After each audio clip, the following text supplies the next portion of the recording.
Good morning. Welcome to Market Today by ECTRA. Arulrajhan. Today is 13th September 2023.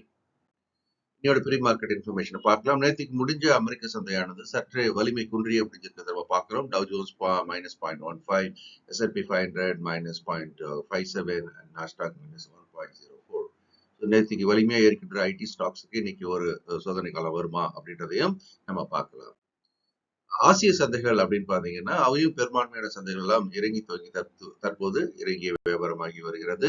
Taiwan சந்தை மட்டும்தான் கொஞ்சம் மேலே ஏறி வியாபாரமாகி கொண்டிருக்கிறது. மற்றபடி ஜப்பானோட நிக்காய் ஆகட்டும், ஹாங்காங்குடைய ஹாங்சாங், சவுத் கொரியா காஸ்பி, சீனோட ஷங்காய் எல்லாமே தற்போது இறங்கி துவங்கி இறங்கிய வியாபாரமாகி வருகிறது.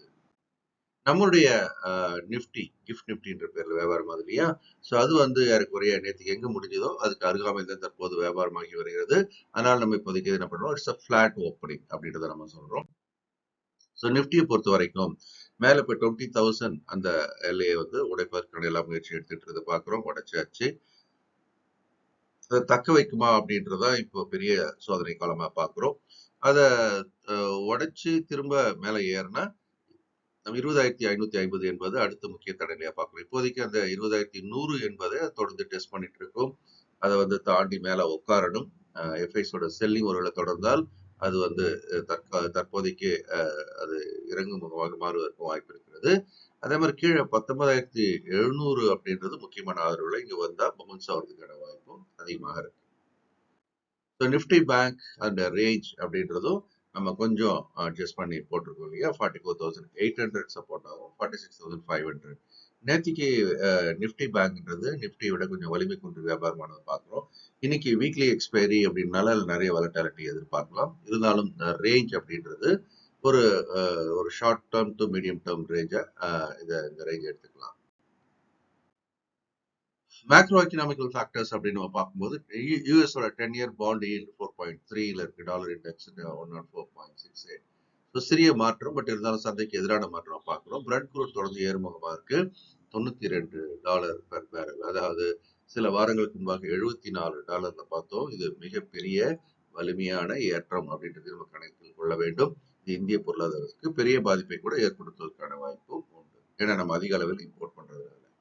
ஸோ கோல்டோட விலை நம்ம ஏற்கனவே சொன்ன மாதிரி அது சப்டியூடா இருக்கு. பெரிய ஏற்றமோ இறக்கமோ இல்லாமல் ஒரு குறிப்பிட்ட எல்லைக்குள் $1,890 $1,950 அப்படின்னு ஒரு $60 மேலும் கீழும் சோன்று வருகிறது.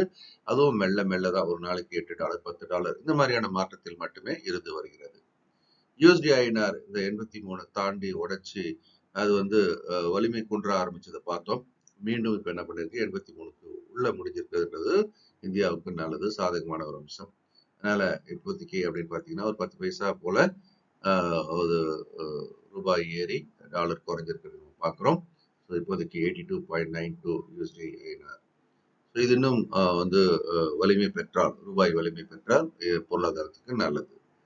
ஸோ முக்கியமான விஷயத்தையும் நம்ம பார்க்கணும். மேக்ரோ எக்கனாமிக் ஃபேக்டர்ஸ் அப்படின்னு பார்க்கும்போது இன்னைக்கு நம்ம consumer price index CPI data வர இருக்கிறது யூஎஸ்லையும் சரி.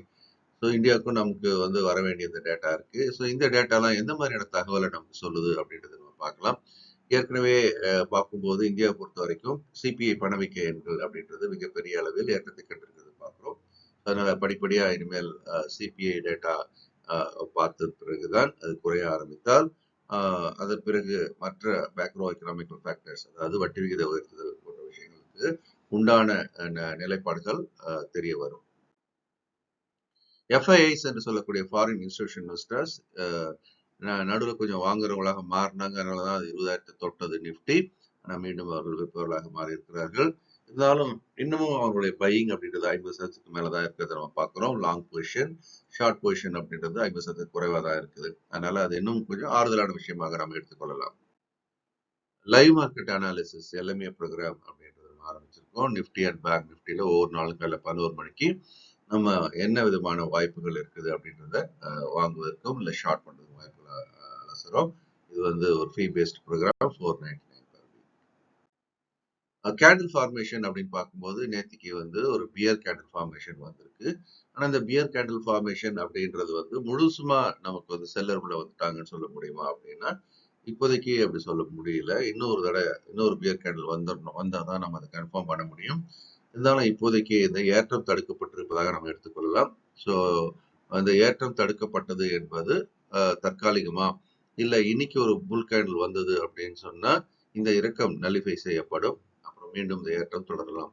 இருந்தாலும் இப்போதைக்கு நம்ம சொல்லக்கூடிய விஷயம் அப்படின்றது, ஏற்றத்திற்கு மிக தடை ஒரு வலிமையான தடை ஏற்பட்டிருக்கிறது அப்படின்றத நம்ம சொல்லலாம்.